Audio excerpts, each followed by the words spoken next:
উঁচু নিচু টিলা, পাহাড় পর্বত, সবুজ বনানী আর প্রকৃতির অপার লীলাভূমিতে সাজানো এক জেলা বান্দরবান।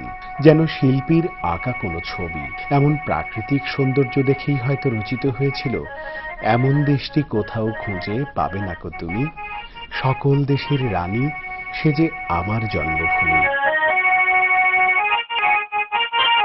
বান্দরবনের প্রাকৃতিক সৌন্দর্য মুগ্ধ করে সকলকে। যেন প্রকৃতি তার রূপ মাধুরীর পুরোটাই মেলে ধরেছে এখানে। বাংলাদেশের যে কোনো প্রান্ত থেকেই আসুন না কেন, বান্দরবনে পর্যটকদের কথা বিবেচনায় রেখে গড়ে উঠেছে ছোট বড় অনেক হোটেল, মোটেল আর পর্যটন কেন্দ্র। থাকা খাওয়ার ব্যবস্থা হলে পরে আপনি বেরিয়ে পড়তে পারেন নিশ্চিন্তে যে কোনো লোকেশনে।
এখানে আছে নীলগিরি, নীলাচল, চিম্বক পাহাড়, কেওকারাডাল, স্বর্ণমন্দির, শৈলপ্রপাত সহ অসংখ্য দর্শনীয় স্থান।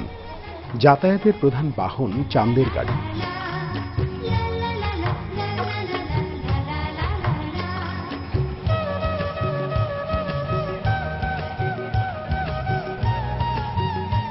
নৌপথেও ট্রলারে করে অনায়াসেই যাওয়া যায় বিভিন্ন স্পটে।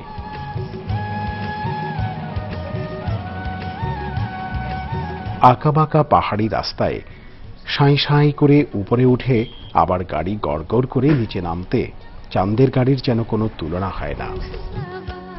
ভ্রমণ পিপাসুদের কাছে বান্দরবন যেন এক স্বপ্নের জগৎ। চারিদিকে সবুজ আর সবুজ। আঁকাবাঁকা পাকা রাস্তা দিয়ে যেতে যেতে দুপাশের প্রাকৃতিক সৌন্দর্য আপনাকে মুগ্ধ করবে।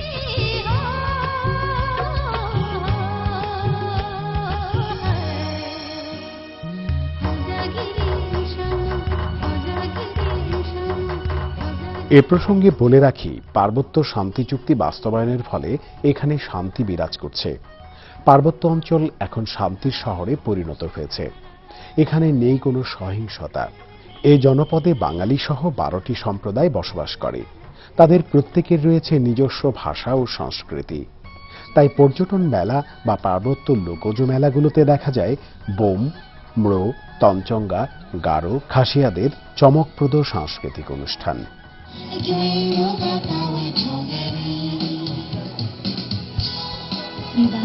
ত্রিপুরা ভাষা।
প্রকৃতির অপার লীলাভূমি বান্দরবনের লীলাচলের এই পাহাড়ের পাদদেশে বসেছিল এক মহা মিলন মেলা। 11টি সম্প্রদায় এবং বাঙালি জনগোষ্ঠীর নানা উৎসব আর পার্বণের মধ্য দিয়ে এখানে উদযাপিত হল লোকজ সংস্কৃতি উৎসব।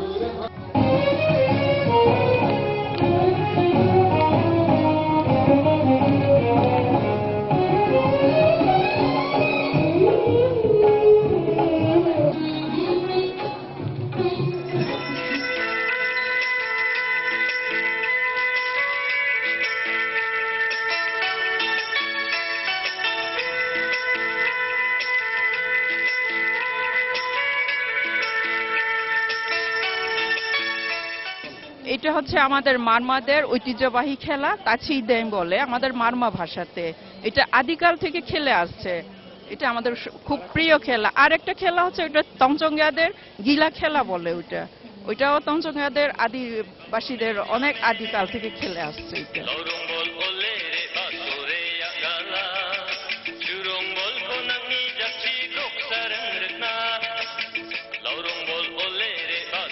বান্দরবনে এরকম লীলাভূমি, কত প্রাকৃতিক সৌন্দর্য, এভাবে না করলে তো সব জায়গাটাও জানবে না। এটার জন্য আমি এখানে এসে নিজেকে ধরনের মনে করি সুন্দর লাগতেছে। আরো আগামীতে যদি আরো এই চারটি যদি ভালো হতো তাহলে মনে হয় আরো সুন্দর হতো, মানুষ জানতো।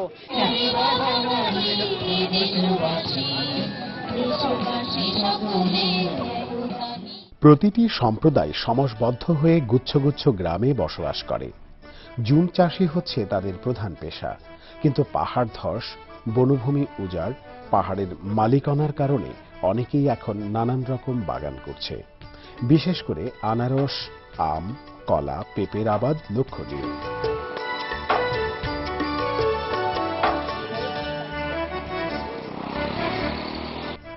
বছরে একবার ফসল ঘরে তুললেও বসে থাকে না এখানকার মানুষেরা। বিশেষ করে বোম, ম্রো, হাজং আর গারো সম্প্রদায়ের লোকজন অবসর সময়ে তাঁত বুনে বা বাঁশ বা কাঠের তৈরি নানান হস্তশিল্পজাত পণ্য তৈরিতে ব্যস্ত থাকে। ক্ষুদ্র নৃতাত্ত্বিক জনগোষ্ঠীর মানুষদের পরিবারগুলো মাতৃতান্ত্রিক, তাই পুরুষদের চেয়ে কাজে কর্মে নারীরা বেশ এগিয়ে। তাদের বসবাসের বাড়িগুলিও বেশ উঁচু করে মাচান তৈরি করে করা। একসময় গহীন অরণ্যে জীবজন্তুর আক্রমণ থেকে বাঁচতে একটু উঁচুতে তৈরি করা হতো বসবাসের বাড়ি। এখন জীবজন্তুর আক্রমণ তেমন পরিলক্ষিত না হলেও উঁচু মাচানের উপর বাড়ি তৈরির ট্র্যাডিশনটা আছে। হাঁস মুরগি পালনের পাশাপাশি এদের প্রতিটি বাড়িতেই শূকর পালতে দেখা যায়। শূকরের মাংস তাদের প্রিয় খাবারের একটি।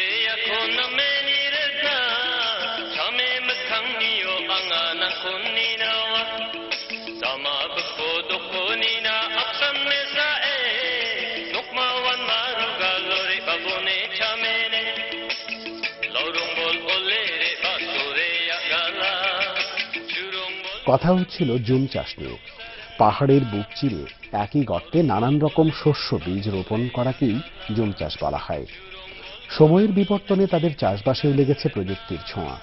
আধুনিক চাষাবাদেও অভ্যস্ত হয়েছে তাদের অনেকে। তবে পাহাড়ের বুকে গরু দিয়ে হাল চাষ অথবা কোদালের ব্যবহার এখনো প্রচলিত। জুম চাষের মাধ্যমে তারা একই গর্তে বিভিন্ন রকমের শস্যের বীজ রোপণ করত। আপনারা দেখতে পাচ্ছেন এখানে ধান গাছ। এই ধান গাছ থেকে তারা বছরে একবার ধান উৎপাদন করে এবং ধান কাটার পরে আদা এবং হলুদ এটির চাষ হচ্ছে এখানে। সেই সাথে আপনারা দেখতে পাচ্ছেন এখানে জুম চাষের মধ্য দিয়ে তিসি এবং অন্যান্য ফসলের বীজ রোপণ করা হয়েছে। আগে জুম চাষ করে আর পাহাড়ের মানুষ জুম চাষ করে মরই টরে জাগ সব খাইতে পায়।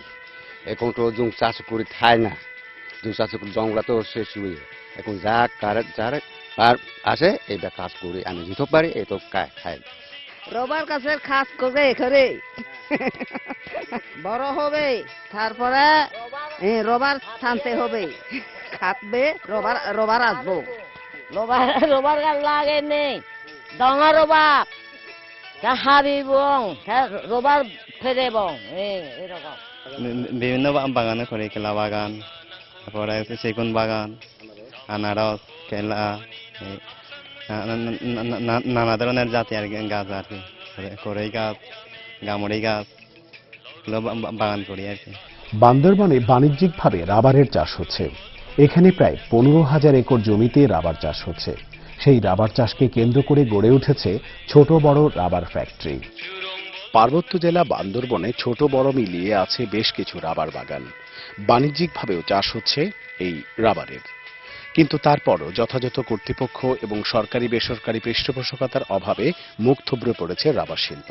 এখানে কাজ করছে প্রায় 6,000 শ্রমিক, যাদের সবাই ক্ষুদ্র নৃগোষ্ঠীর।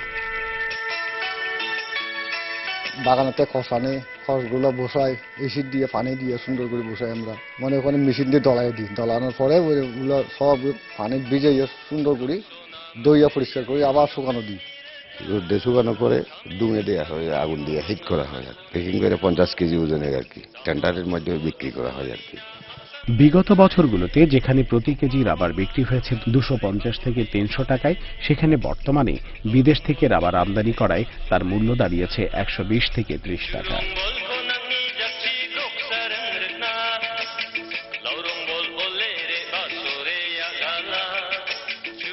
দেশের চাহিদা মিটিয়ে বিদেশেও রপ্তানি হচ্ছে এই রাবার।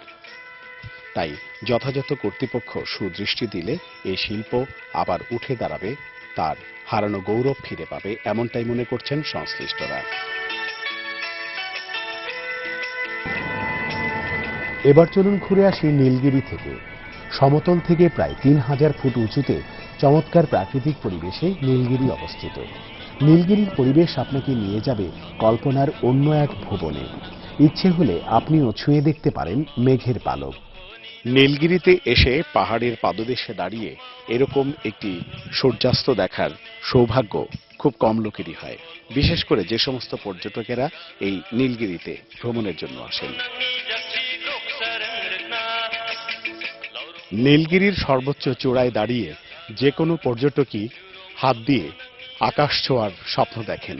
সেই সমস্ত পর্যটকের জন্য এই জায়গাটি হয়ে উঠতে পারে একটি মনোমুগ্ধকর জায়গা, যেখানে মেঘ আর মানুষের স্বপ্নের সম্মিলন ঘটে।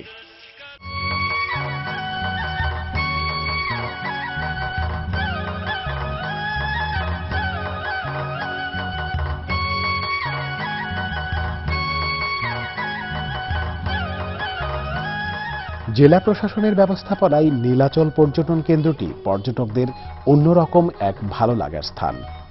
1700 ফুট উঁচু এই পাহাড়ের চূড়ায় আছে দৃষ্টিনন্দন টাওয়ার, যেখানে দাঁড়িয়ে চতুর্দিকের প্রাকৃতিক সৌন্দর্য উপভোগের আছে অপূর্ব সুযোগ।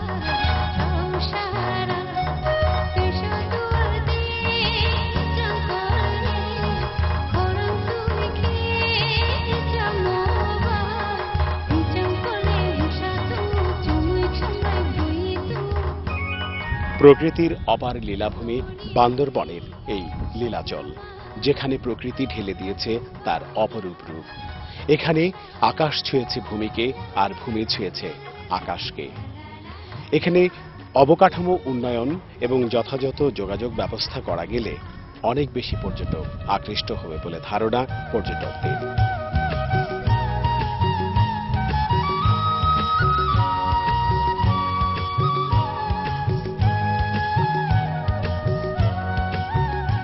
বান্দরবনের উপশহর বালাঘাটার পুলপাড়ায় আছে বৌদ্ধ ধর্মাবলম্বীদের এক মন্দির, যেটি স্বর্ণ মন্দির নামে পরিচিত।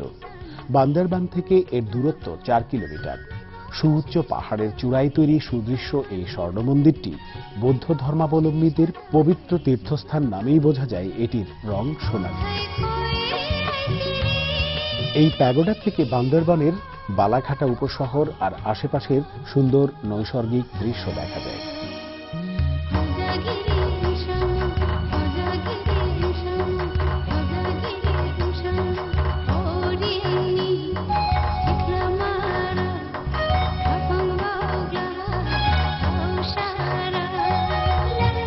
বান্দরবনের রুমা রাস্তার 8 কিলোমিটার দূরে শৈলপ্রপাত অবস্থিত। এটি প্রাকৃতিক সৌন্দর্যের অপূর্ব সৃষ্টি। সারাক্ষণ ঝর্ণার হিমশীতল পানি বয়ে যাচ্ছে। এই ঝর্ণার পানি খুবই স্বচ্ছ। বছরের বেশিরভাগ সময় দেশি বিদেশি পর্যটক ভিড় জমান এখানে।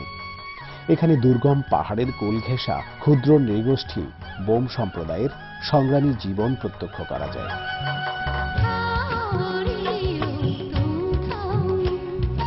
প্রকৃতির অপার লীলাভূমি এই বান্দরবনে আছে উঁচু নিচু পাহাড় পর্বত টিলা, বন জঙ্গল ঝোপঝাড়, সেই সাথে আছে দর্শনীয় স্বচ্ছ জলরাশির এই শৈলপ্রপাত, যেখানে আপনিও আপনার প্রিয়জনকে নিয়ে ঘুরে যেতে পারেন যে কোনো দিন।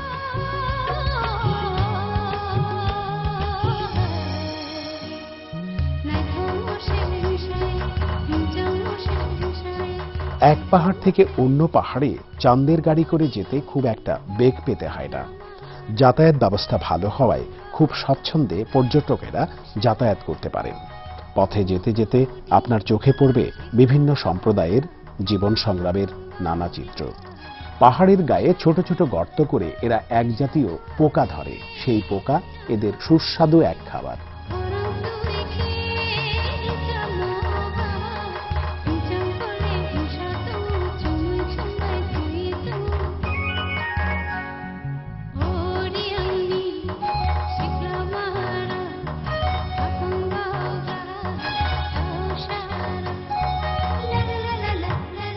ক্ষুদ্র নৃগোষ্ঠীর মানুষ সম্পর্কে কৌতূহল একটু বেশি হলে আপনি আমাদের মতো ঢুকে যেতে পারেন ওদের ঘরে।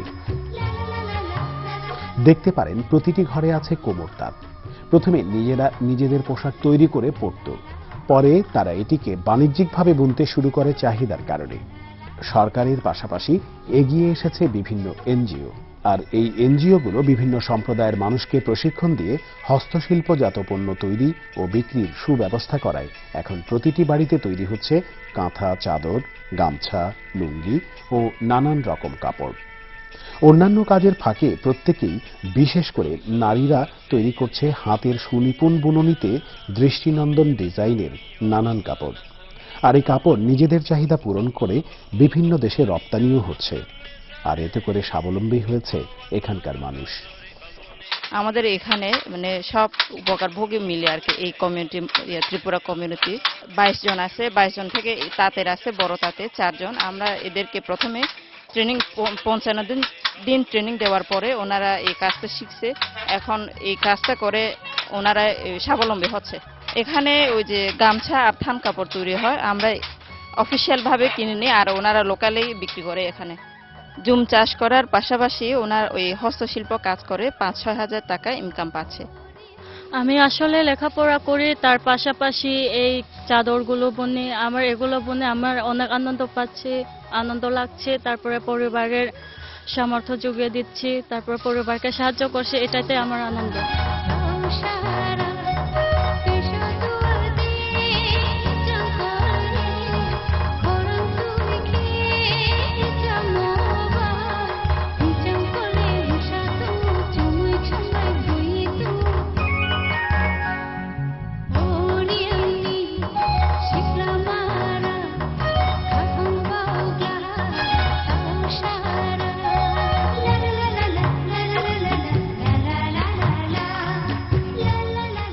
বাংলাদেশে নৃতাত্ত্বিক জনগোষ্ঠীর সংখ্যা হচ্ছে 67টি।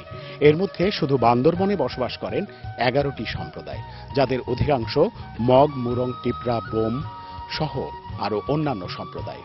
এই সম্প্রদায়ের মানুষগুলোর একসময় জীবিকা নির্বাহের প্রধান অবলম্বন ছিল জুম চাষ, কিন্তু সেই জুম চাষ জমিজমা কমে যাওয়ার ফলে তারা এখন হস্তশিল্পের দিকে ঝুঁকেছে, আর এর মধ্য দিয়েই গড়ে উঠছে সমৃদ্ধ এক বাংলাদেশ।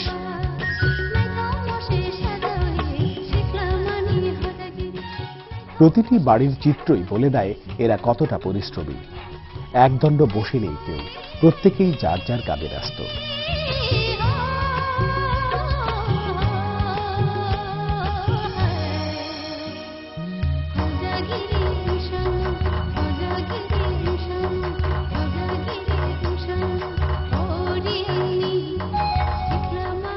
বান্দরবনের কোল ঘেঁষে বয়ে গেছে সাঙ্গু নদী।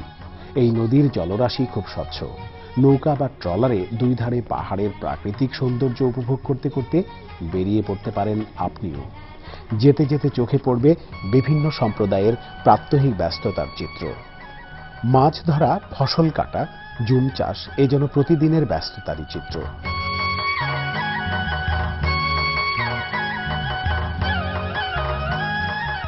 বান্দরবনের সাঙ্গু নদীতে ভ্রমণের এক অপূর্ব সুযোগ রয়েছে যে কোনো পর্যটকের। এখান থেকে অসংখ্য ট্রলার ছেড়ে যায় বিভিন্ন গন্তব্যে। আপনিও আপনার প্রিয়জনকে নিয়ে আসতে পারেন এসব জায়গায় বেড়াবার জন্য।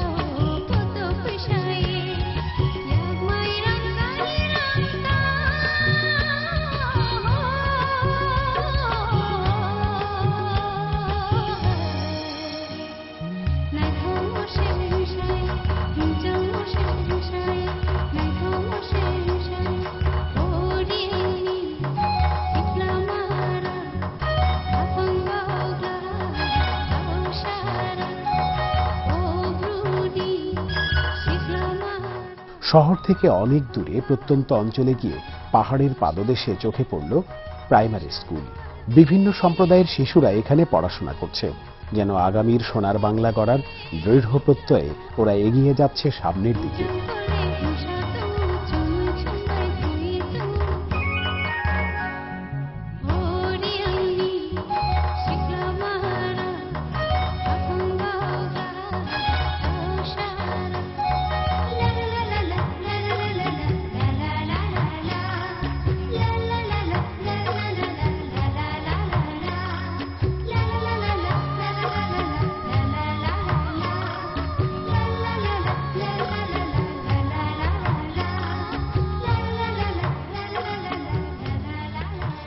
এবার বোঝা গেল বাংলাদেশ এগিয়ে যাচ্ছে। এই পাহাড়ি অঞ্চলে যেখানে বিদ্যুৎ নেই সেখানে প্রতিটি বাড়িতে চলছে বিদ্যুতের আলো। কেমন করে? ওই যে বললাম, প্রযুক্তির কল্যাণে এই পাহাড়ি জনপদেও লেগেছে আলোর ঝলকানি। প্রতিটি বাড়িতেই জ্বলছে বাতি সৌর বিদ্যুতের কল্যাণে। যে বাতি ঘোচাবে সকল কুসংস্কার, অন্ধকার, গড়ে তুলবে সম্প্রীতির এক Bangladesh. Putuguang celirang mutakanoi samung tang neima Maisi satilang shalo bikungo lagoi tang neima Beki kanoi sorok sorok ang lehim neima Putuguang celirang mutakanoi samung tang neima Maisi satilang shalo bikungo lagoi tang neima Beki kanoi sorok sorok ang lehim neima